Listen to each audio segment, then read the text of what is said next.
Iran has now publicly outlined what it says is the only path to ending the war.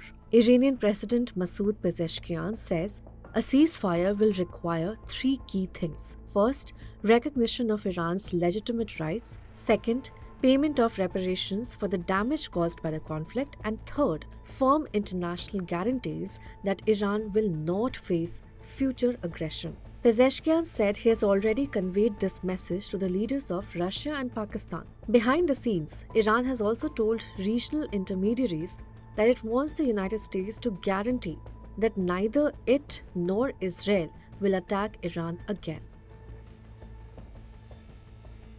Even as fighting continues, diplomatic channels are quietly active.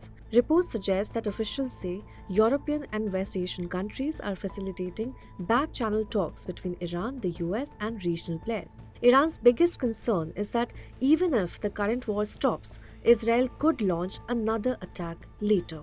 That fear is shaping Tehran's negotiation position. Besides, Gulf countries, whose economies are being hit by the conflict, are pushing for de-escalation. Saudi Arabia has stepped up direct engagement with Iran. Other regional powers are also trying to open lines of communication with both Tehran and Washington.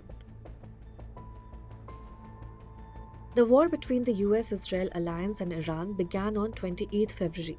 And despite talks of negotiations, the fighting has not slowed. The White House says its military campaign against Iran continues. US President Donald Trump has suggested the war could end soon, arguing that Iran's military capabilities have been weakened. But publicly, all sides are still preparing for weeks of fighting. Iran continues to launch missiles and drones toward Israel.